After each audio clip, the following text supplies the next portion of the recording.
Hey guys, welcome to resource point. My self Rishika. और आज अभी हम लोग डिस्कस करने वाले हिस्ट्री, जो कि हमारी 11th क्लास की चल रही है।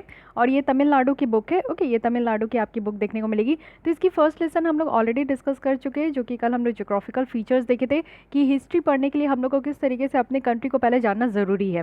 तो अगर आप लोग फर्स्ट लेसन नहीं देखे हो तो मैं रिकमेंड करूँगी कि प्लीज़ देख लीजिए। मैंने प्ले बना रखी है, उसमें आप लोग को मिल जाएगी। साथ ही आप लोग यहाँ आई बटन पर भी क्लिक करके देख सकते हो। जैसे भी आप लोग की इच्छा है आप लोग देखिएगा। ओके, आ जाइए हम लोग सेकंड लेसन पे स्टार्ट करते हैं, जो कि काफ़ी ज़्यादा इंपॉर्टेंट है। अब हम लोग हिस्ट्री में चलेंगे और ये भी प्री हिस्टोरिक इंडिया में चलेंगे। यहाँ पे हम लोग देखेंगे कि किस तरीके से वहाँ उस समय जो है हमारे कंट्री में कैसे लोग रहते थे, उन लोगों का दिनचर्या कैसे होता था, उनकी इकोनॉमिक एक्टिविटीज़ कैसी होती थी। फिर यहाँ पे हड़प्पन कल्चर को हम लोग यहाँ पे डिस्कस करेंगे, जिससे रिलेटेड यूपीएससी ऑलरेडी क्वेश्चंस पूछी है। आप लोगों को पता है कि लास्ट ईयर क्या हुई थी? लास्ट ईयर मिडेवल हिस्ट्री से काफ़ी क्वेश्चंस पूछ दी गई थी। अराउंड 8 to 9 क्वेश्चंस तो मिडेवल हिस्ट्री की देखने को मिली थी। तो यूपीएससी इतनी अनप्रिडिक्टेबल है कि आप कभी ये समझ ही नहीं पाओगे कि वो क्वेश्चंस कहाँ से पूछेगी। कहा तो जाता है कि एंशिएंट और मिडाइवल की जो यहाँ पे कंसंट्रेशन है, आपका जो प्रोपोर्शन देखने को मिलता है वो बहुत लेस है। बट अब हम लोग ये नहीं कह सकते लास्ट ईयर की पेपर देखकर। तो क्या पता इस बार आपकी एंशिएंट से काफ़ी क्वेश्चंस आ जाए। सो यू नेवर नो कि क्या होने वाला है यूपीएससी के पेपर में। बस आपको पूरी तरीके से सिलेबस को कवर करके जानी होती है। तो कुछ हम लोग यहाँ पे स्टार्ट करते हैं आज प्री हिस्टोरिक इंडिया, और काफ़ी अच्छा लगेगा आप लोग को। चलिए हम लोग पुराने ज़माने में चलते हैं। अभी तो हम लोग जो है बढ़िया से, हमारे पास घर भी है, रहने और पहनने के लिए डिफरेंट डिफरेंट स्टाइल के ड्रेसेस होते हैं, खाने के लिए बहुत सारे व्यंजन होते हैं, साथ ही एक अलग सा लाइफ स्टाइल है। अगर हम लोग को पैसे कमाने हो या फिर अपनी लाइवलीहुड को अगर चलाना हो तो हम लोग कुछ अलग ही सोचते हैं, जैसे गवर्नमेंट जॉब ले ले, प्राइवेट जॉब ले ले, कुछ अपना बिजनेस स्टार्ट कर ले, इस तरीके की चीज़ें सोचते हैं। लेकिन पहले के ज़माने में लोग कैसे सोचते थे? वो लोग अपनी ज़िंदगी को कैसे आगे लेकर चले, वो पैसे कमाने के लिए क्या करते थे, किस तरीके से जो है हम दूसरे कंट्री के साथ वो डील करते थे। तो काफ़ी यूनिक लगेगा, जो आज की डेट में एग्जिस्ट नहीं करती है। तो आपको बस फील करना है, जैसे जैसे मैं पढ़ाते जाऊंगी आप खुद को उस फेज़ में रख कर ना फील कीजिएगा, और तब आप लोग को बहुत अच्छा लगेगा। हिस्ट्री पढ़ने का मतलब ही होता है कि आप उस समय अपने आप को रख दो और सारी चीज़ों को आप लोग फील करो, तो चीज़ भूलोगे भी नहीं और कन्फ्यूज़ भी नहीं होगे, और इंटरेस्टिंग तो अलग ही लेवल का होता है। तो चलिए आज हम लोग चलते हैं एकदम पुराने ज़माने में कि कैसे वहाँ के लोग थे, जानने का कोशिश करते हैं। लेकिन उससे पहले मैं आप लोगों को क्वेश्चंस दिखा देती हूँ कि प्रीवियस ईयर यूपीएससी में किस तरीके से हड़प्पन कल्चर से आपकी क्वेश्चंस बनी है। पूरी लेसन खत्म हो जाएगी तो आप लोग खुद ही इतने एबल हो जाओगे ना कि अब उसका आंसर दे पाओगे। तो लेसन के लास्ट में मैं आपको डिस्कस करूंगी, लेकिन अभी कुछ क्वेश्चंस देख लेते हैं, जिससे कि आपको पढ़ने में इंटरेस्टिंग लगे, समझ में आए कि किस एरिया से किस तरीके का क्वेश्चन पूछा जाता है और कितनी इंपॉर्टेंट है ये चैप्टर। तो फर्स्ट क्वेश्चन आप लोग देख सकते हो, ये 2011 में पूछा गया है और ये है इंडस वैली सिविलाइजेशन से। आपको यहाँ पे दो स्टेटमेंट दी गई है, बताना है कि करेक्ट कौन सी है। फर्स्ट है कि ये आपका प्रीडोमिनेटली एक सेक्युलर सिविलाइजेशन थी, रिलीजियस एलिमेंट है थ्रू, अगर हम लोग इसको प्रेजेंट के टर्म में देखें, और इसमें कोई भी सेंस डोमिनेट नहीं करती थी। सेकंड है कि इस पीरियड में कॉटन को इस्तेमाल किया जाता था, वो भी टेक्सटाइल के मैन्युफैक्चरिंग में, इंडिया में इस्तेमाल किया जाता था टेक्सटाइल के मैन्युफैक्चरिंग में। तो आपको बतानी है इन दोनों में से करेक्ट ऑप्शन कौन सी है, first only, second only, both, या फिर नीदर। तो इसकी आंसर जो है अगर आप लोगों को पता है तो कमेंट बॉक्स में लिख सकते हैं, अदरवाइज लेसन के बाद भी आप लोग अपनी आंसर को ज़रूर लिखिएगा। अब एक नेक्स्ट क्वेश्चन है, फिर 1 साल के बाद 2013 में फिर यहाँ पे आपका कैरेक्टरिस्टिक पूछ लिया गया कि पीपल ऑफ इंडस सिविलाइजेशन की कैरेक्टरिस्टिक क्या है। फर्स्ट है कि यहाँ पे एक आप देखोगे कि ये प्रोसेस करते थे ग्रेट पैलेसेस और टेम्पल्स, साथ ही यहाँ पे वर्शिप करते थे दोनों मेल और फीमेल डीटीज़ की। थर्ड है कि ये जो है एम्प्लॉय थे हॉर्स ड्रॉन चैरियोट की, वो भी वॉरफेयर में, जब लड़ाई वगैरह होती थी तो घोड़े वाले जो रथ होते हैं ना उसको ये इस्तेमाल करते थे। तो आपको बताने की करेक्ट स्टेटमेंट कौन सी है, first and second, second only, first second third, या फिर none of the above statement given above is correct. तो इस तरीके का आपका स्टेटमेंट है, तो आपको बताने की करेक्ट कौन सी है। पहले हम लोग अब चैप्टर की तरफ बढ़ते हैं, उसके लास्ट में हम लोग इसको डिस्कस कर लेंगे। तो स्टार्ट करते हैं हम लोग अपने लेसन 2 से, लेकिन इससे पहले हम लोग देख लेते हैं कि इस चैप्टर में हम लोग पढ़ने वाले क्या हैं। सबसे पहले प्री हिस्टोरिक पीरियड देखेंगे, बहुत सारी पीरियड है आपकी, वो सारी देखेंगे। उसके बाद origin and evolution, Harappan civilisation का इवोल्यूशन कैसे हुआ। थर्ड है कि सोशियो इकोनॉमिक कंडीशन कैसी थी हड़प्पन पीपल की, उनका कल्चर लाइफ कैसे था, और बाद में लास्टली देख लेंगे कि हड़प्पन सिविलाइजेशन कैसे पतन हो गया, कैसे ख़त्म हो गया। तो ये सारी चीज़ें हम लोग डिस्कस करने वाले। आइए स्टार्ट करते हैं। सबसे पहले समझने का कोशिश करते हैं कि प्री हिस्टोरिक पीरियड यानी कि ऐसा टाइम जो कि काफ़ी ज़्यादा पुराना है, हिस्टोरिकल पीरियड से भी पुरानी जो यहाँ पे आपकी पीरियड थी उसको हम लोग प्री हिस्टोरिक पीरियड कहते हैं। अब इतना ज़्यादा पुराना समय और सारी चीज़ों को एक साथ पढ़ पाना ये थोड़ी सी डिफ़िकल्ट थी, इसलिए यहाँ पे जो है क्या किया गया कि इसको थोड़ी सी ईजी बनाने के लिए जो प्री हिस्टोरिक पीरियड है ना उसको डिवाइड कर दिया गया डिफरेंट डिफरेंट टाइप्स में। जैसे कि आप देखो कि एक है यहाँ पे ओल्ड स्टोन एज, यानी कि उस समय स्टोन वगैरह का काफ़ी इस्तेमाल होता था, तो इसको पैलियोलिथिक कहते हैं, और ये है ओल्ड स्टोन एज। सेकंड यहाँ पे मिडिल स्टोन एज जिसको मेसोलिथिक कहते हैं, and third one is new stone age जिसको नियोलिथिक कहते हैं। उसके बाद यहाँ पे फोर्थ एज आया जिसको कि मेटल एज कहते हैं। ये सारे एरा है जो कि आपका एक के बाद आते गया। इस तरीके से इसको डिवाइड किया गया कि हम लोग बेटर तरीके से समझ पाए कि किस पीरियड में किस किस तरीके का डेवलपमेंट हुआ, किस तरीके से क्या क्या फेज़ में आपका डिफरेंस आया। तो अगर हम लोग पहले देखें कि प्री हिस्टोरिक पीरियड के बारे में, तो ऐसा एज सच कहीं लिखा हुआ हम लोग को नहीं मिला है, कोई भी रिटन रिकॉर्ड कहीं भी अवेलेबल नहीं है। सिर्फ आर्कोलॉजिकल रिमेन्स जो है वो डिफरेंट पार्ट्स में मिला है, जिसके थ्रू इस तरीके के हिस्ट्री के पीरियड्स को कलेक्ट किया गया। आर्कोलॉजिकल रिमेन्स कहने का मतलब है कि कुछ भी चीज़ जो है ना आपका ज़मीन के अंदर जो है सारी चीज़ें धंस गई थी, तो उसको जो है खुदाई करके सारी चीज़ें निकाली जाती है एक्सकवेशंस के कारण, एक्सकवेशंस के थ्रू जो निकाला जाता है। तो आर्कोलॉजिकल मतलब कि सारी चीज़ें उसमें आपकी जैसे बहुत बड़ी आपकी जो है बिल्डिंग वगैरह होती थी, तो बिल्डिंग के कुछ भाग उसमें रह गए, कुछ जो है सील्स वगैरह में लिखे रहते थे, कार्विंग करके कुछ चीज़ें लिखी जाती थी, तो वो सारी चीज़ें जो है ना कहीं दब गई हैं। किसी किसी जगह पे different different country different state में जो है ये दबी हुई चीज़ें मिली है, जिससे जो यहाँ पे लोग हैं ना वो यहाँ पे रिकलेक्ट कर पाए कि किस तरीके का उस समय का ज़माना होता था और लोग कैसे होते थे। इसको फॉर्मलाइज किया गया है, इसको ड्राफ्ट किया गया है। ओके, कहीं भी आपको ऐसा नहीं है कि सारी चीज़ें लिखी हुई मिल गई और उसी को यहाँ पे हम लोग पढ़ रहे हैं, नहीं। ये एक आप लोग समझो कि एक इमेजिनेशन है। जैसे अभी आप लोग इमेजिन करोगे ना कि उस समय कैसे कैसे होता था, ये जस्ट एक लोगों की इमेजिनेशन है जिसको हम लोग यहाँ पे प्री हिस्टोरिक एरा के टर्म में पढ़ रहे हैं। अब आते हैं यहाँ पे देखते हैं कि पहले तो समझिए कि ये जो दौरान था, ये जो पीरियड्स थी, इतने सारे 4 पीरियड्स, ये यूनिफॉर्म नहीं थे पूरे इंडियन सब कॉन्टिनेंट में। इंडियन सब कॉन्टिनेंट में आपको कुछ कुछ एरा कहीं कहीं स्पेसिफिक पार्ट्स में ही देखने को मिलेंगे। जैसे ही वहाँ पे क्या होता था ना कि कुछ जो आपकी प्री हिस्टोरिक पीरियड है वो साइंटिफिकली कुछ चीज़ों को डन करते थे, कुछ चीज़ों को वो लोग वहाँ पे काम करते थे, जैसे कुछ टेक्निक भी इस्तेमाल करते थे। जैसे फर्स्ट है यहाँ पे कि रेडियो कार्बन डेटिंग, यानी कि एक समय था जिसको रेडियो कार्बन डेटिंग कहते हैं। इसमें क्या था ना कि यहाँ पे जो लॉस ऑफ कार्बन है, कोई भी ऑर्गेनिक मटेरियल में जो अगर कार्बन का कमी हो रहा है तो उसको यहाँ पे मेज़र करते थे इस तरीके से इस तरीके से टेक्निक का इस्तेमाल करके। तो उस समय जो पीरियड था उसको हम लोग कह दिए रेडियो कार्बन डेटिंग। उसके बाद कुछ और भी यहाँ पे डेटिंग मेथड था, यानी कि डेट मेंशन किया जाता था कि इस समय से इस समय तक इस तरीके का टेक्निक चला। और उसके बाद था डेंड्रोक्रोनोलॉजिकल। इसमें क्या है ना, इट रेफर्स टू द कि number of tree rings in would. जैसे आप लोग के भी घर में अगर कहीं भी आप लोग बड़े बड़े पौधे देखते हो, बड़े बड़े ट्रीज देखते हो, तो उसमें क्या है ना कि यहाँ पे उनके जो रिंग बने होते हैं, इस तरीके से आपको रिंग देखने को मिलता है। तो इनका कहना था कि ये है डेंड्रोक्रोनोलॉजिकल। इट मीन्स कि यहाँ पे जितने नंबर ऑफ रिंग्स है उतना ये जो है इसकी साल है, यानी कि इस ट्रीज़ की जो है ना एज हो चुकी है। तो यहाँ पे 1 2 3 4 5 ऐसा बहुत सारा एज होता है। जितने एज होते जाएंगे ट्रीज़ के उतने एज जो है हम लोग इस रिंग से यहाँ पे काउंट कर सकते हैं। तो इसको ये लोग कहते थे डेंड्रोक्रोनोलॉजिकल, क्योंकि उस समय कुछ घड़ियाँ वगैरह नहीं होती थी, कुछ वॉचेस नहीं होते थे। तो सोचिए बिना वॉच के किस तरीके से लोग जो है ना ये समझ पाते थे कि अच्छा कितना साल हो गया इस ट्रीज़ का। तो ट्रीज़ के साल को काउंट करने के लिए डेंड्रोक्रोनोलॉजिकल टेक्निक वो लोग इस्तेमाल करते थे। उसके बाद से ये जो आपका वुड का टाइम था वो स्टार्ट हो गया, यानी कि लकड़ियों का इस्तेमाल करना और लकड़ियों को जानना, ये सारी चीज़ें यहाँ से स्टार्ट हुई। प्री हिस्टोरी अगर हम लोग हिस्ट्री अगर इंडिया देखें तो यहाँ पे देखिए कुछ ऐसी थी हमारी कंट्री, और कंट्री में कुछ कुछ चीज़ें आपको देखने को मिलेगा जो उस समय काफ़ी ज़्यादा प्रचलित थी, जैसे इंडस। और यहाँ पे आपको मोहनजोदाड़ो देखने को मिलेगा। ये कालीबंगन है, ये रूबर है, ये आपको राजस्थान वाले रीजन में है। यहाँ पे अरेबियन सी है, देखिए स्पेलिंग कैसे लिखा जाता था पहले। उसके बाद यहाँ पे आपका शीशु पालघर है, ये आपकी जो है आंध्र प्रदेश वाली रीजन है, और ये शायद आपकी उड़ीसा वाली रीजन में आएगा, है ना। फिर उसके बाद ये आप देख सकते हो यहाँ पे कर्नाटक वाले रीजन में आपका आ गया, यहाँ पे पामागिरी हो गई। फिर उसके बाद आनंदपुर है, मस्की है, पल्लावरम है, ये तमिलनाडु वाला रीजन। यहाँ पे आपका केरल तमिलनाडु वाला रीजन में आप देखोगे आदिचना आदिचना ये क्या है, फुर है या फ्लर है, आदिचना लूर है। ओके हाँ, मुझे दिख नहीं रही थी। खैर कोई नहीं, इतनी सारी जगह है जो कि आपको ध्यान रखना है। थोड़ा बहुत मैप स्टडी करते रहिए, क्योंकि पूछ लिया जाएगा कि ये साइट कहाँ है, ये साइट कहाँ, ये साइट कहाँ। क्योंकि लास्ट ईयर भी मुझे याद है कि कॉड टीजी के बारे में पूछ लिया गया था, तो वो सिंपली न्यूज़ में थी इसलिए पूछ लिया गया था। लेकिन अगर आप लोग मैप को स्टडी करोगे और इस चैप्टर को अच्छे से पढ़ते ना, तो कॉड टीजी कहाँ पर लोकेटेड है ये आप बता देते। तो इस तरीके से भी आपका क्वेश्चन पूछा जाता है। खैर कोई नहीं, आइए अब हम लोग ओल्ड स्टोन एज में चलते हैं, सबसे पुरानी एज में। तो ओल्ड स्टोन एज बोले या फिर पैलियोलिथिक बोले, बोथ आर सेम। ये बहुत सारे पार्ट्स में देखने को मिलेगा इंडियन सब कॉन्टिनेंट के। और ये जो साइड्स है ना मेनली जहाँ पे वाटर सोर्सेज थे, पहले जो जीवन आपका स्टार्ट हुआ ना वो पानी के बगल में ही स्टार्ट हुआ, क्योंकि जल ही जीवन है ये कहते हैं। तो पानी पीना, पानी से बहुत सारी चीज़ें का इस्तेमाल करना, पानी के बिना सारी चीज़ें अधूरी है। तो यहाँ पे पानी अवेलेबल होता था, वहीं पे लोग बस जाते थे। तो इसलिए ओल्ड स्टोन एज में लोग जो है ना पानी के अगल बगल रहना स्टार्ट कर दिए। बहुत सारे रॉक शेल्टर्स है, केव्स है, जो कि ये पैलियोलिथिक पीपल्स जो है इस्तेमाल करते थे।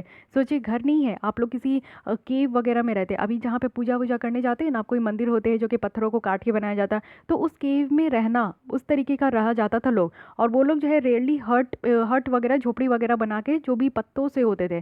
तो पत्तों से कैसे झोपड़ी बना सकते हैं, कैन यू इमेजिन। तो पत्तों से वो लोग झोपड़ी बना के उसमें रखते थे। उसके बाद बहुत सारी यहाँ पे फेमस साइट्स भी है ओल्ड स्टोन एज की, जो कि यहाँ पे आप लोग देखिए। एक तो है पोटवार प्लेटू या फिर सोन वैली, जो कि नॉर्थ वेस्ट इंडिया में है। शिवालिक हिल, जो कि लास्ट लेसन में हम लोग देख पढ़े थे, वो नॉर्थ इंडिया में है। भीमबेटका, जो कि आपकी मध्य प्रदेश में है। अदामगढ़ हिल, जो कि नर्मदा वैली में।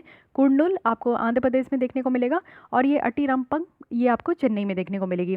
तो ये ओल्ड एज स्टोन में ये सारी जगह थी जो कि काफ़ी ज़्यादा फेमस थी। और ये सारी जगहों पे जो है ना जहाँ पे पानी अवेलेबल थी, लोग वहीं पे रह जाते थे। खाने वगैरह का क्या सीन है, तो वो लोग खाते क्या थे। अब हमारे जैसा इतना ज़्यादा तो एग्रीकल्चर होता नहीं था, इतने सारे पैदावार होते नहीं थे। तो खाने का क्या सीन था ना कि वो एनिमल को मारते थे और बहुत सारे जो प्लांट्स और ट्यूबर्स वगैरह होते थे उसी को खाते थे वो लोग। पौधे को भी खा जाते थे ऐसे ही, और जानवर को भी मार के खा जाते थे। तो ये सारे लोग जो थे ना, इनको उस समय हंटर गैदर्स कहा जाता था, कि मार मार के वो जो है सारी चीज़ों को इकट्ठा करते थे। जब भूख लगता था तो वो खाते थे।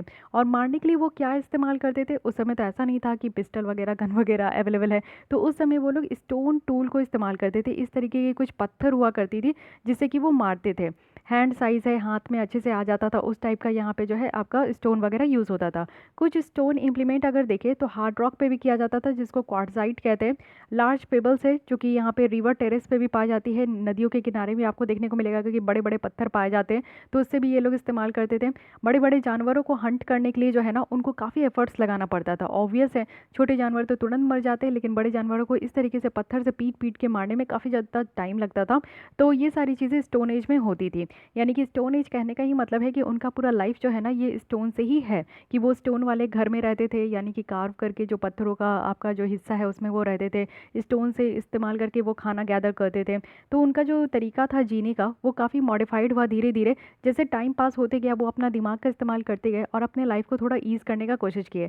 तो काफ़ी वो सोचे ना कि इतने जानवर को खा ही रहे, क्यों ना कुछ जानवर को हम लोग पालना भी स्टार्ट कर दे। जैसे हम लोग सोचते हैं ना कि आलू प्याज टमाटर बाहर से ही मंगा रहे, तो अगर हमारे पास ज़मीन है, गार्डन है, तो क्यों ना हम लोग अपने ही गार्डन में जो है आलू प्याज टमाटर उगा ले। तो बराबर से हम लोग को वो भी मिलते रहेगा, बार बार जो है धनिया पुदीना के लिए बाहर जाना नहीं पड़ेगा, धनिया पुदीना आपको गार्डन में ही अवेलेबल हो जाएगा।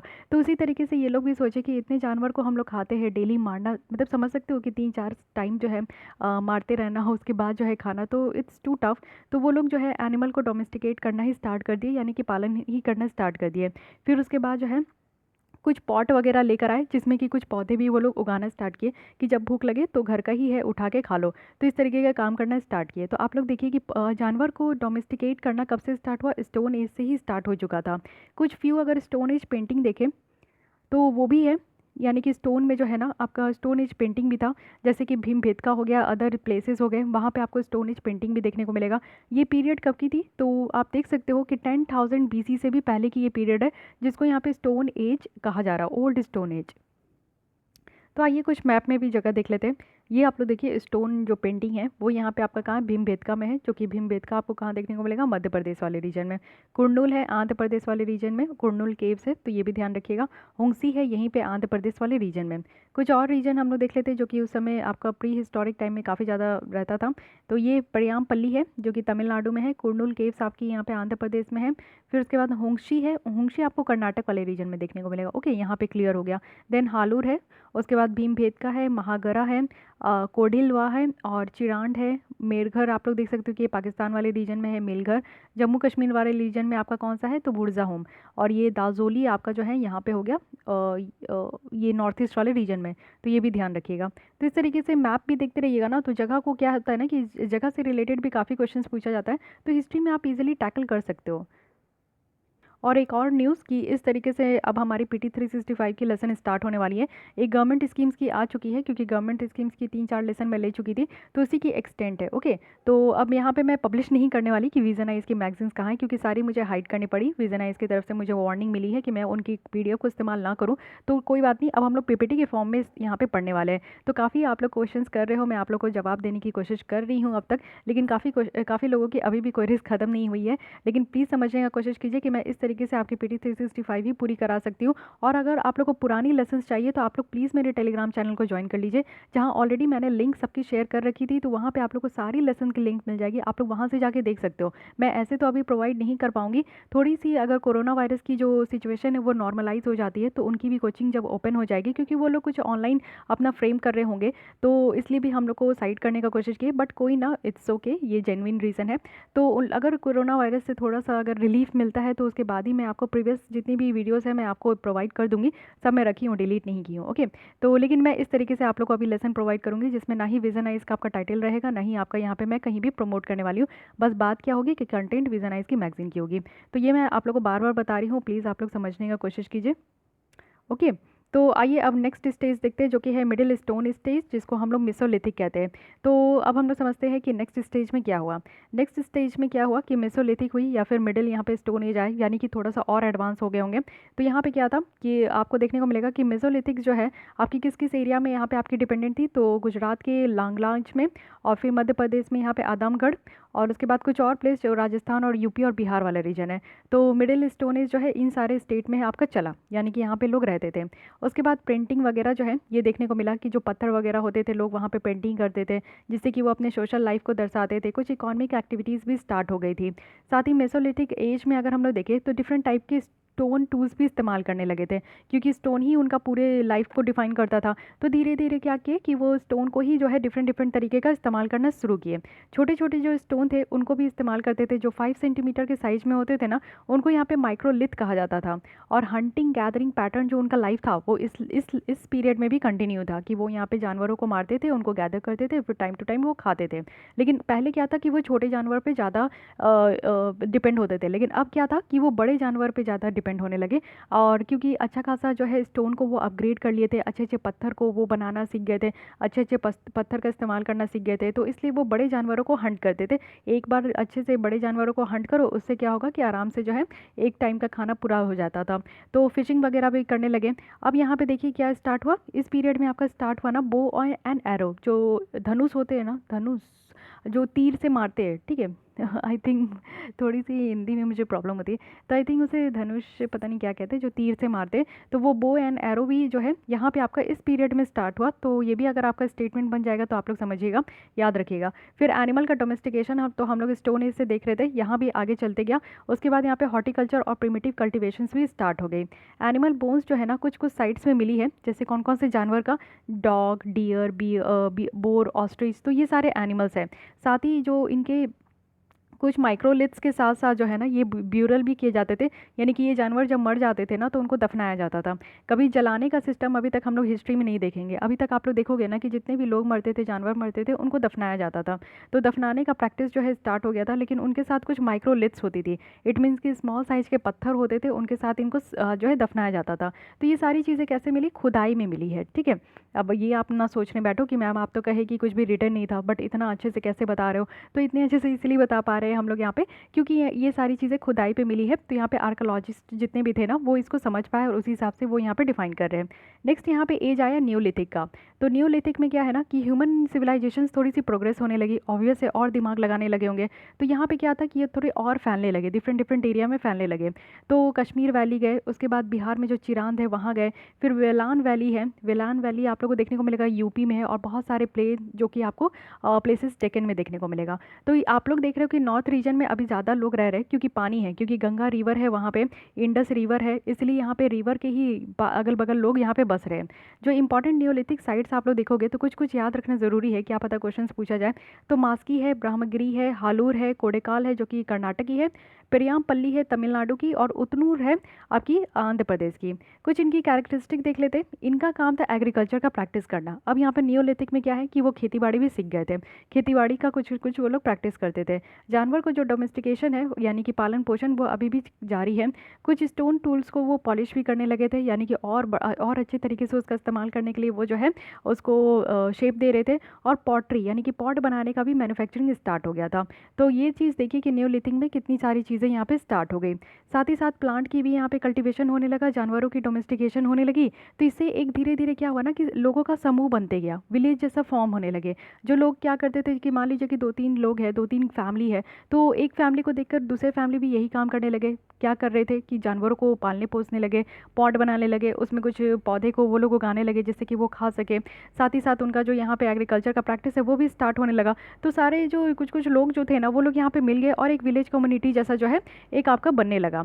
तो ये एक ग्रेट इंप्रूवमेंट देखने को मिला, यानी कि सारे लोग बन गए, सारे लोग मिल गए। तो क्या हो रहा था कि अब तक सिर्फ एक लोग यहाँ पे दिमाग लगा रहे थे, तो स्टोन को जो है अच्छे तरीके से वो लोग जो है एक शेप देते जा रहे थे जिससे कि वो छोटे एनिमल से बड़े एनिमल का हंट कर पाए। अब क्या है कि बहुत सारे लोग हैं तो बहुत सारा दिमाग आ गया, तो इससे क्या हुआ ना कि यहाँ पे टूल्स बनाने का जो टेक्नोलॉजी है ये बढ़ने लगा धीरे धीरे।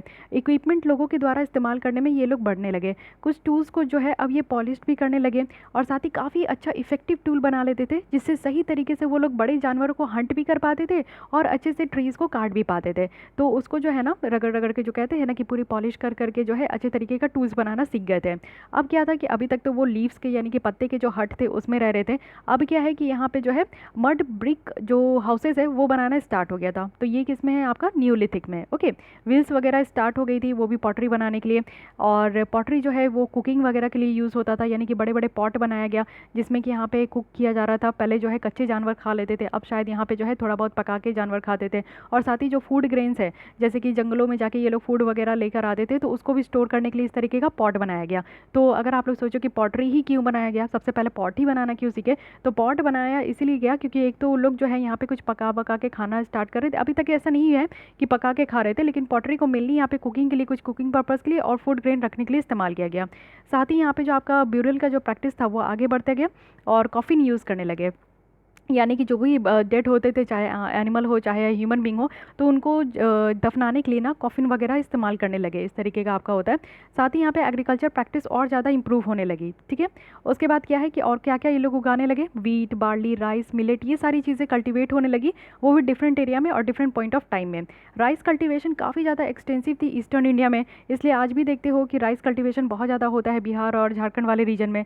डोमेस्टिकेशन यहाँ पे बढ़ने लगा। कौन कौन जानवरों को जो डोमेस्टिकेशन था, शिप का, भेड़, गोट, कैटल, ये सारी चीज़ें होने लगी। कैटल को भी यहाँ पे जो है ना ट्रांसपोर्ट के लिए इस्तेमाल करने लगे और फिर कल्टीवेशन के लिए भी इस्तेमाल करने लगे।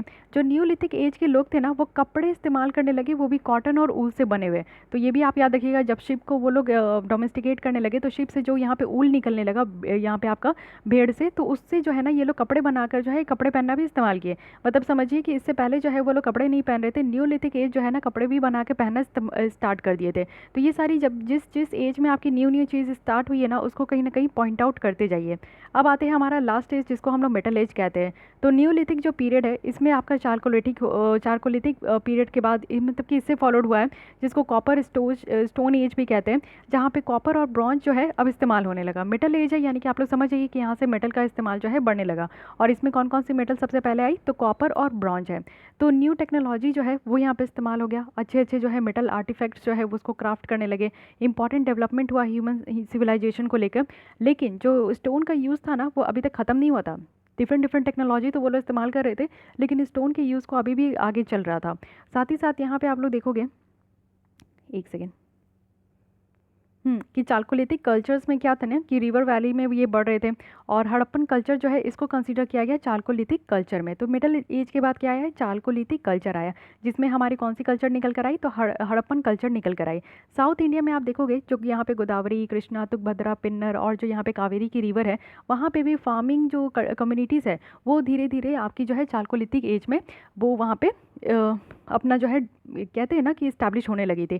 तो अभी तो हम लोग नॉर्थ वाले रीजन में देख रहे थे जहाँ पे इंडस रिवर है और आपकी गंगा रिवर है, लेकिन धीरे धीरे और भी यहाँ पे नदी का पता चलते गया और साउथ इंडिया में भी लोग जो है बसना स्टार्ट कर दिए थे। लेकिन वो अभी तक कोई भी मेटल को यूज़ नहीं किए थे, मेटल एज में कोई भी मेटल का इस्तेमाल नहीं हुआ था। लेकिन यहाँ पे कुछ एविडेंस मिलते हैं, सबूत है कि कॉपर और ब्रॉन्ज जो है ना वो यहाँ पे एंड तक यानी कि मेटल एज के एंड तक यहाँ पे इस्तेमाल होना स्टार्ट हो गया था। उसके बाद चालकोलिथिक एज की बात करें तो फिर इसके बाद आती है आयरन एज। तो आयरन जो है ना वेदास वगैरह में काफ़ी ज़्यादा यूज़ हुआ था। तो अगर सदर्न पेनिनसुला की अगर हम लोग आयरन एज की बात करें तो इसको जो है मेगालिथिक ब्यूरियल के लिए इससे रिलेटेड किया गया था। मेगालिथ्स का मतलब है लार्ज स्टोन, बड़े बड़े पत्थर जो होते हैं, और जो ब्यूरियल है यानी कि जो लोगों को या फिर जानवरों को जो यहाँ पे दफनाया जाता था तो वो इन स्टोन के साथ उनको दफनाया जाता था। ठीक है, कुछ यहाँ पे मेगालिथिक साइट्स भी देख लीजिए जो कि है हल्लूर और मास्की कर्नाटक में, नागार्जुन कोंडा जो कि आंध्र प्रदेश में है, और अजीदानल्लूर ये आपकी तमिलनाडु में है। और यहाँ पे आपको ब्लैक और रेड पॉटरी भी देखने को मिलेगा।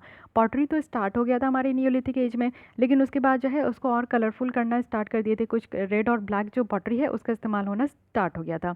अब हम लोग मेनली आते हैं अपने पॉइंट में। ये अब तक क्या था कि हम लोग पूरी तरीके से हम लोग जो है ना फ्रेम कर रहे थे कि कैसे आप लोगों को समझ में आए कि पहले के ज़माने में किस किस तरीके से डेवलपमेंट हुआ, किस किस तरीके से जो है यहाँ पे लोग आगे बढ़े। अब आते हैं हड़प्पन सिविलाइजेशन समझते हैं। तो सबसे पहले जो यहाँ पे सिविलाइजेशन है, ये सिविलाइजेशन आपकी किस रिवर के साइड में आपकी बसी, तो वो है इंडस रिवर। इंडस रिवर में ही आपको देखने को मिलेगा। यहाँ पे हड़प्पा जो है वेस्ट पंजाब में है और मोहनजोदारो जो है सिंध में है। लेकिन आज के डेट में आपको ध्यान रखना है कि ये दोनों प्लेस कहाँ है, पाकिस्तान को चल गई है। जब डिवाइड हो गया इंडिया पाकिस्तान तो ये दोनों प्लेस जो है पाकिस्तान में चल गई।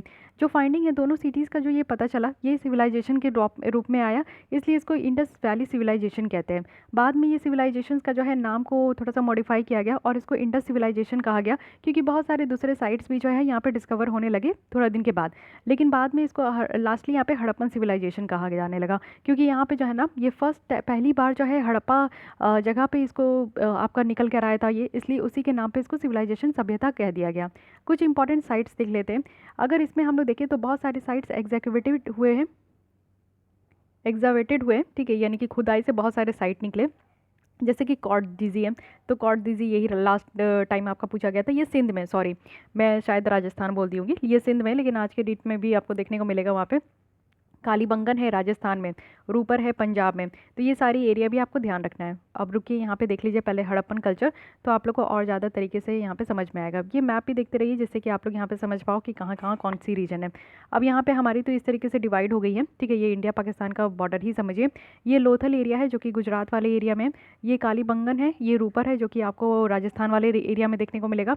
यहाँ पे आप लोग देख सकते हैं कि मोहनजोदारो है, ये चानूदारो है, अभी हम लोग देखेंगे, साथ ही यहाँ पे हड़प्पा है। तो यही देख ले सकते हैं कि ये इंडस रिवर पे है, इसलिए हड़प्पा में पहले यहाँ पे आपका पता चला था। फिर धीरे धीरे डिफरेंट सिटीज़ का भी यहाँ पे खोज होने लगा, जैसे कि मोहनजोदारो हो गया, चाहुदारो हो गया, तो लोथल है, कालीबंगन है। तो ये सारी सिटी आपको पता होना चाहिए कि किस एरिया में है। ओके, अब यहाँ पे और देखते हैं कि इंपॉर्टेंट एरिया हम लोग देख रहे थे, इंपॉर्टेंट साइट्स देख रहे थे जो कि पता चला था।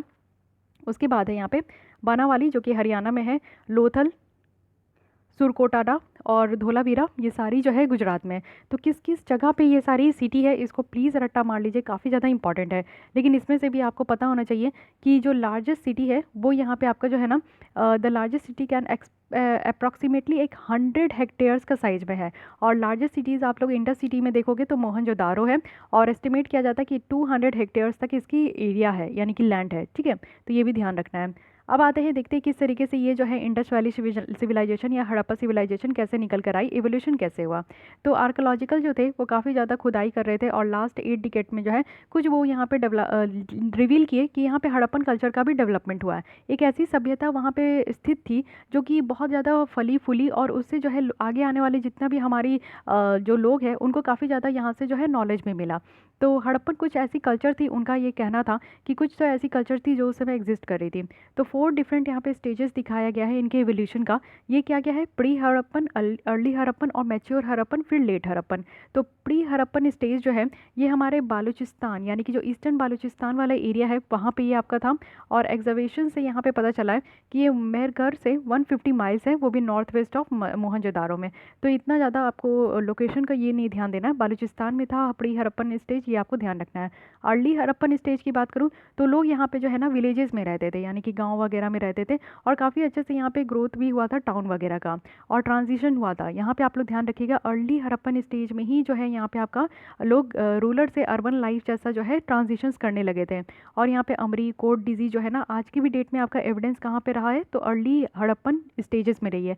लास्ट टाइम ये आपकी कोट डिजीज पूछी गई है, तो आगे भी पूछे जाने की संभावना है। तो इसके बारे में और जितनी भी और टॉपिक है उसके बारे में अच्छे से स्टडी कीजिए।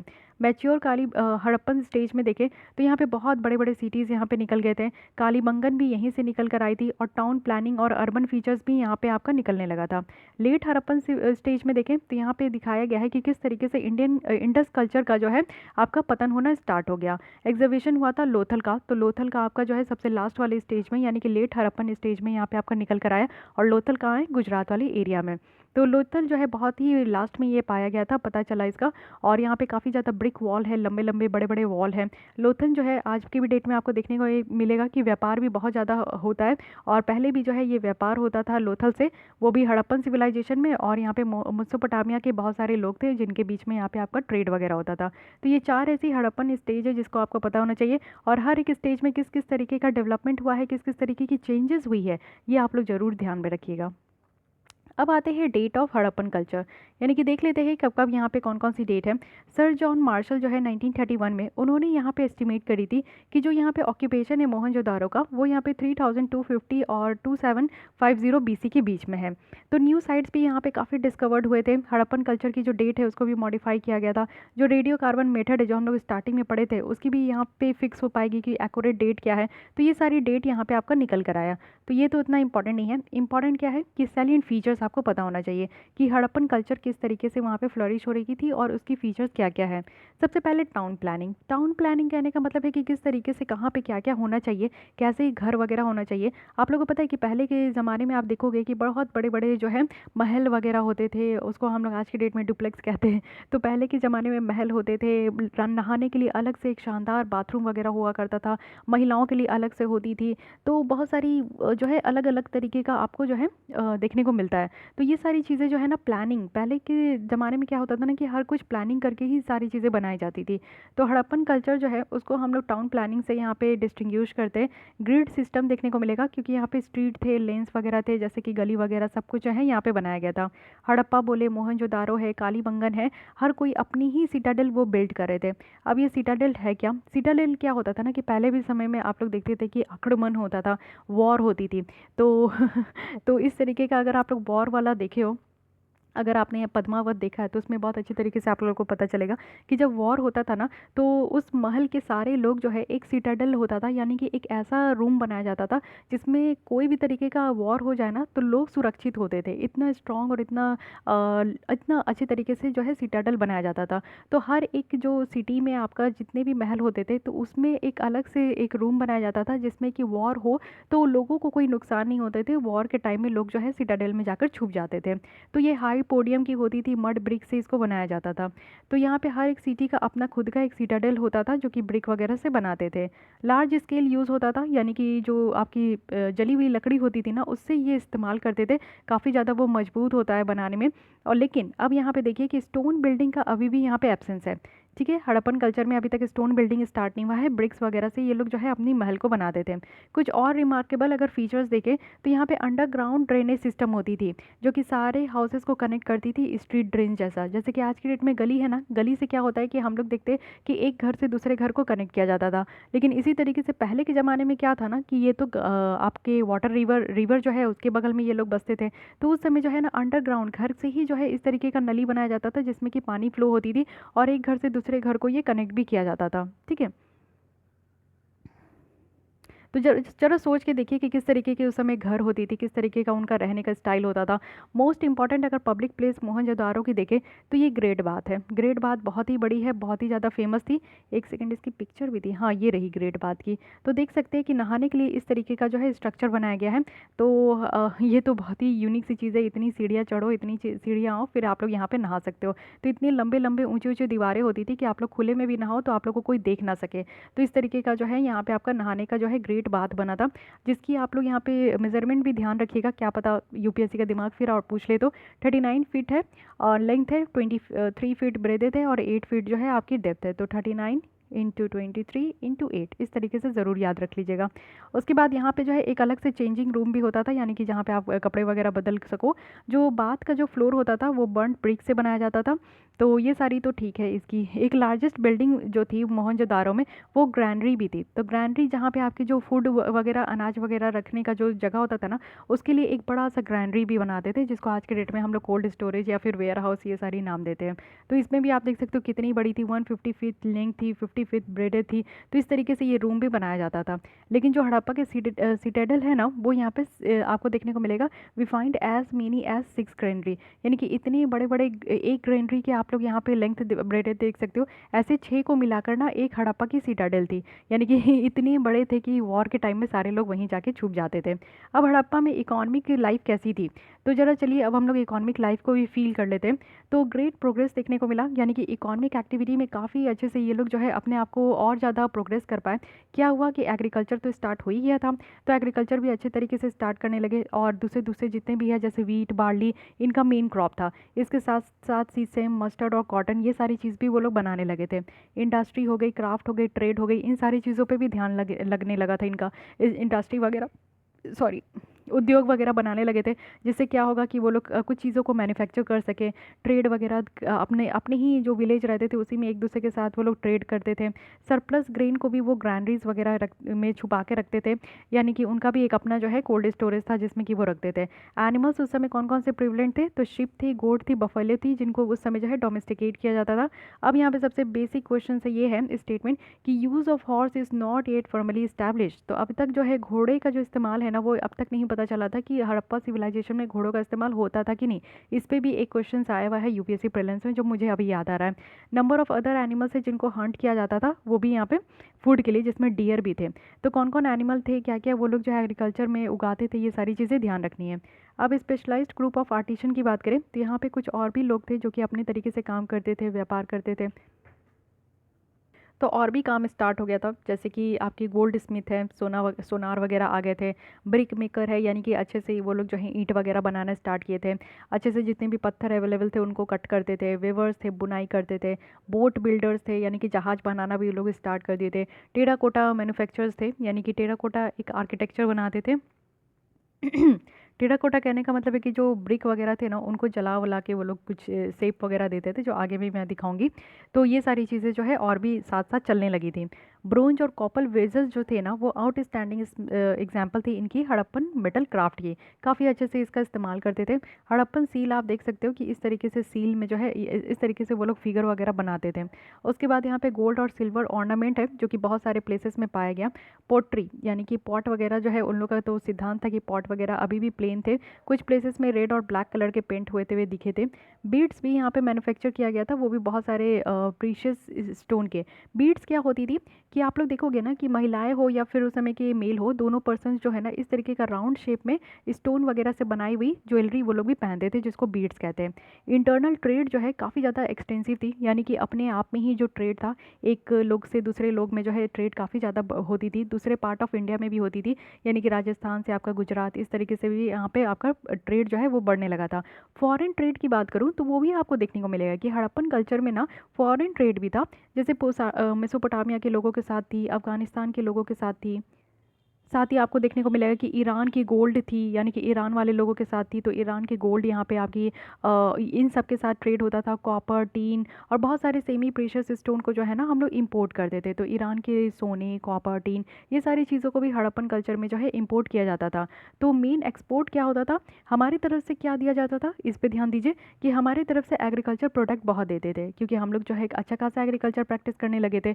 तो wheat, barley, peas, oil seeds और बहुत सारे फिनिश्ड प्रोडक्ट भी, जैसे कि कॉटन गुड्स, कॉटन से बने हुए सामान, कपड़े वगैरह, pottery, beads, terracotta figure, ivory product मतलब कि हाथियों के दांत की जो कुछ भी प्रोडक्ट होती थी, तो ये सारी चीज़ जो है हम लोग यहाँ पे एक्सपोर्ट करने लगे थे। तो काफ़ी अच्छा हो गया, ट्रेड तो बल्ले बल्ले हो गया है कि नहीं। हम लोग मंगवा भी रहे हैं काफ़ी प्रीशियस चीज़ें, और दे भी रहे हैं हम लोग काफ़ी प्रीशियस चीज़ें। तो ये सारी एविडेंस यहाँ पे मिली है कि जो लोग हैं वो यहाँ पे जो है अच्छा खासा फॉरेन ट्रेड भी करते थे, और यहाँ पे इंटरनल ट्रेड भी होता था। अब ट्रेड आप लोग देखिए कि उस समय इंटरनल ट्रेड हो रहा है, तो सामान को एक जगह से लेकर दूसरी जगह जो जाया जाता था, तो उस समय कैसे होती थी। उस समय तो कोई गाड़ी वाड़ी अभी तक तो नहीं देखे कि बसेस, ट्रेन या फिर कुछ भी शिप बनाने का, जो छोटे छोटे बोट बनाने का स्टार्ट किए थे, लेकिन अब तक तो हम लोग नहीं देखे कि लोग जो है किसी भी तरीके का 2 व्हीलर या 4 व्हीलर इस्तेमाल करें। तो उस समय क्या हुआ था कि लैंड ट्रांसपोर्ट करने के लिए यहाँ पे जो है बुल्लक कार्ट और जो ऑक्सन थे उनका इस्तेमाल किया गया, यानी कि जो ऑक्स वगैरह होते थे और जो बुल्लक कार्ट है उसका इस्तेमाल किया जाता था। वहीं अगर हम लोग पानी से देखें तो वो लोग बोट बना लिए थे, शिप बना लिए थे, तो इसका इस्तेमाल करते थे, जिससे एक कंट्री से दूसरे कंट्री में आपका एक्सटर्नल ट्रेड हो सके, फॉरेन ट्रेड हो सके, और साथ ही एक स्टेट से दूसरे स्टेट के लिए वो लोग यहाँ पे लैंड ट्रांसपोर्ट करने के लिए जो है बुल्लक कार्ट वगैरह का इस्तेमाल करते थे। ठीक है, तो आप लोग इतना समझ गए कि ये तो उनकी इकोनॉमिक एक्टिविटीज़ थी। तो थोड़ा सा सही ढंग का दिख रहा है कि वो लोग रहने लगे थे, सहने लगे थे, और इकोनॉमिक लाइफ भी उनकी बेटर हो गई थी, ट्रेड व्यापार भी स्टार्ट हो गया था, तो लाइफ ठीक थी। ठीक है, अब क्वेश्चंस किसी भी तरीके से पूछा जाए तो आप लोग आई होप कि इससे आंसर दे दो। अब सोशल लाइफ देख लेते कि वो लोग रहते कैसे थे। तो बहुत सारी एविडेंस भी यहाँ से निकल कर आई है। ड्रेसेस का पता चला है कि यहाँ पे जो मेन और वीमेन थे दोनों ड्रेस पहनते थे, और ड्रेसेस में इनका दो पीस होता था, एक अपर गारमेंट होती थी, एक लोअर गारमेंट होती थी। तो ये दो तरीके का ये लोग पहनते थे दोनों के लिए, मेल और वीमेन जो है, ये दोनों मेन और वीमेन। साथ ही बीड्स भी है, एक ज्वेलरी थी जो कि राउंड शेप की, इस तरीके का आप लोग देख सकते हो कि ऑर्नामेंट है जो कि ये लोग पहनते थे। आप पहले के ज़माने में आप लोग देखते हो पद्मावत वगैरह मूवी में कि चाहे आपके आदमी हो या फिर औरत हो, दोनों ऑर्नामेंट्स भी पहनते थे।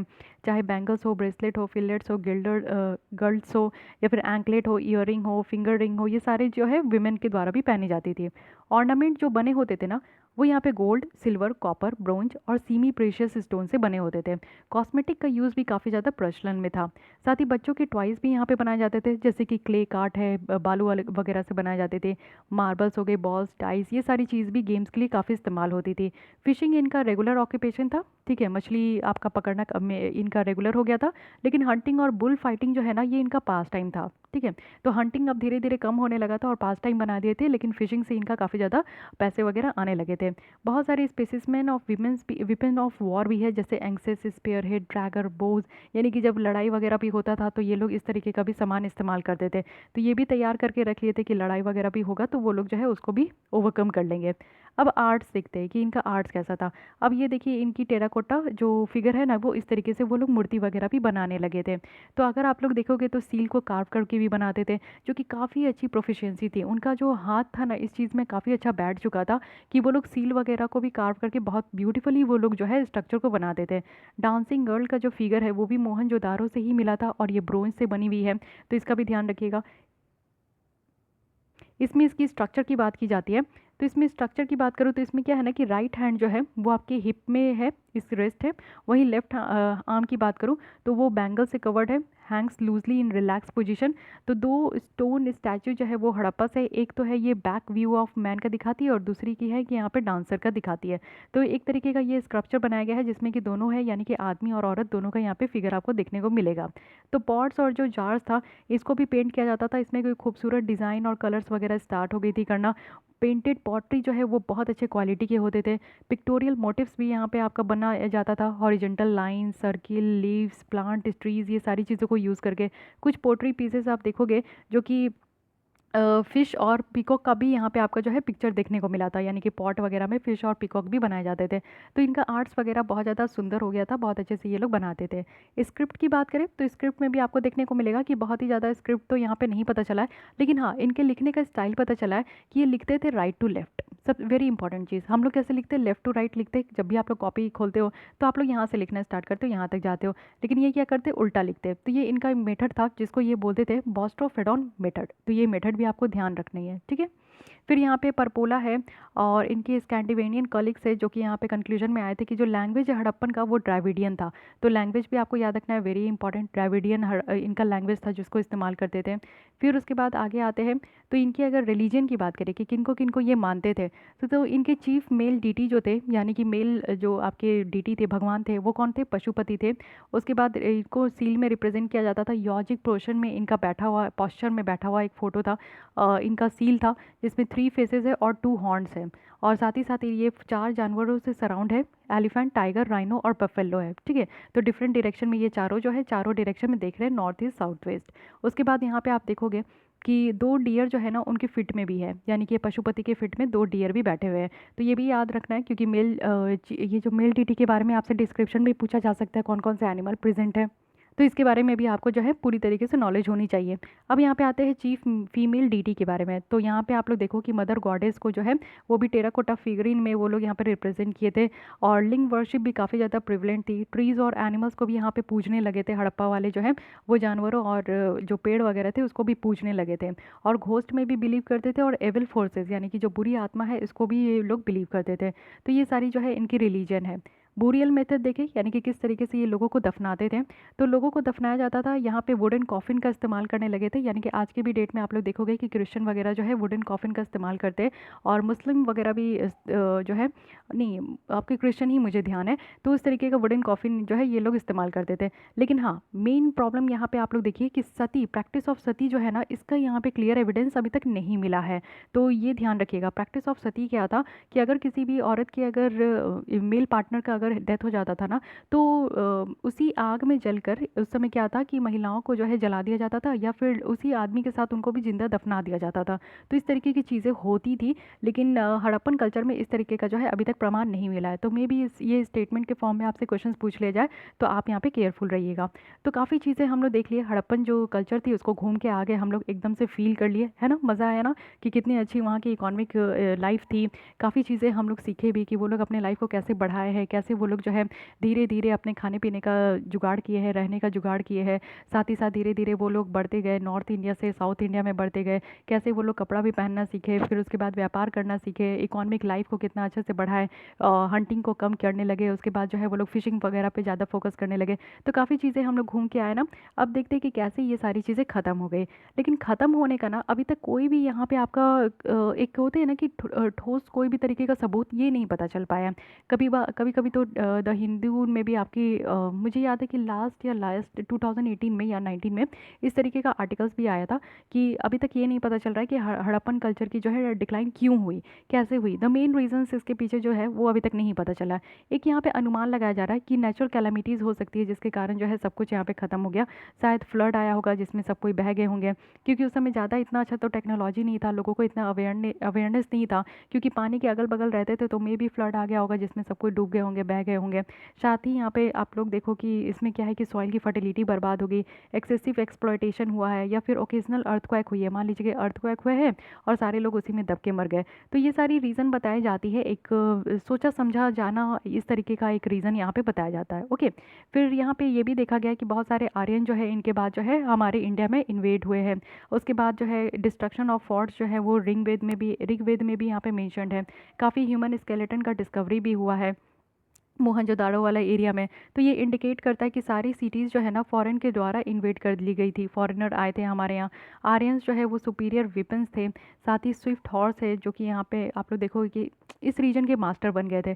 तो अभी भी कुछ भी पता नहीं है, ये यहाँ पे अनुमान लगाया गया और अभी तक अनुमान ही लगाया जा रहा है। ठीक है, तो ये तो पूरी रही हमारी ये लेसन।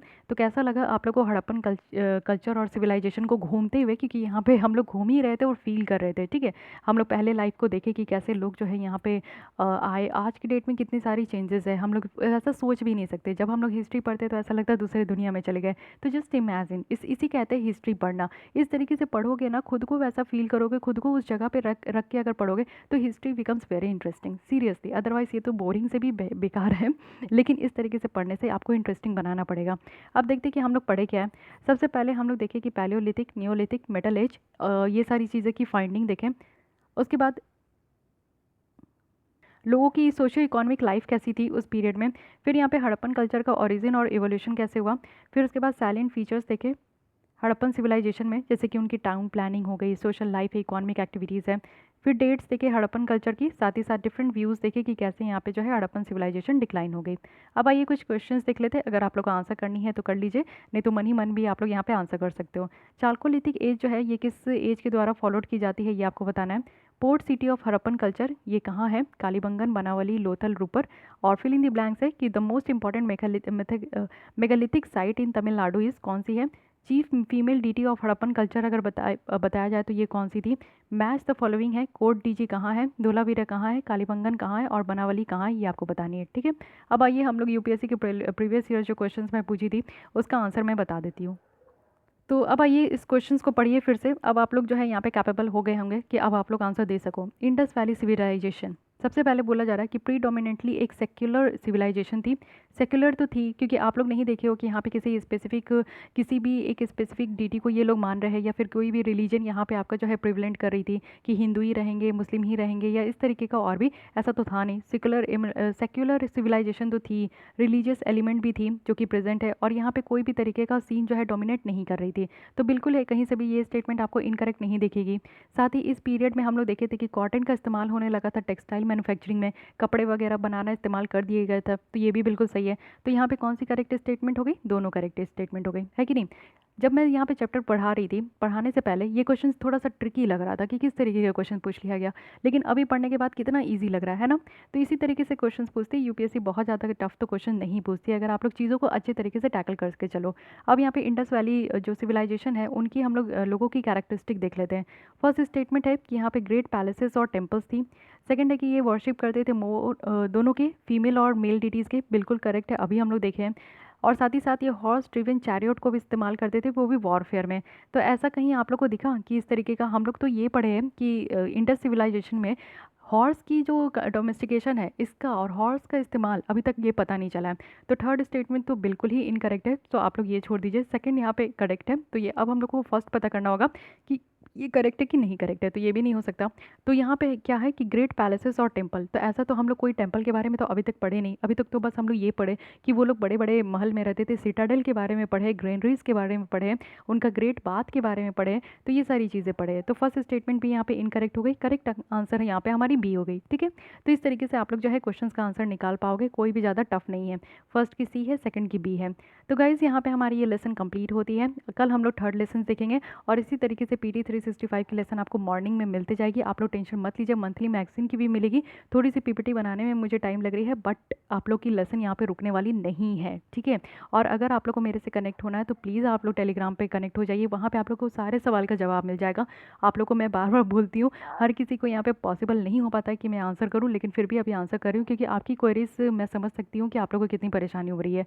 तो काफ़ी ह्यूज लॉस हुआ है यहाँ पे मुझे PT 365 हटाने से, लेकिन आप लोग को मैं सारी चीज़ों को एक गारंटी देती हूँ कि सारी चीज़ें आप लोग की मैं यहाँ पे कवर करूँगी। आप लोग को यहाँ पे परेशान होने की ज़रूरत नहीं है, आप लोग सिर्फ पढ़ाई पे ध्यान दीजिए, सारी ड्यूटीज़ मेरी है, मैं यहाँ पे देख लूँगी, ठीक है। तो अगर आपको ये लेसन अच्छी लगती है और अगर आप लोग को हेल्पफुल लग रही है तो लाइक कीजिए, अपने दोस्तों के साथ भी शेयर कर सकते हैं। फिर भी कोई डाउट, कोई सजेशन है तो आप लोग कमेंट कीजिएगा एंड मेक श्योर कि आपने मेरे चैनल को सब्सक्राइब कर लिया है। Thank you.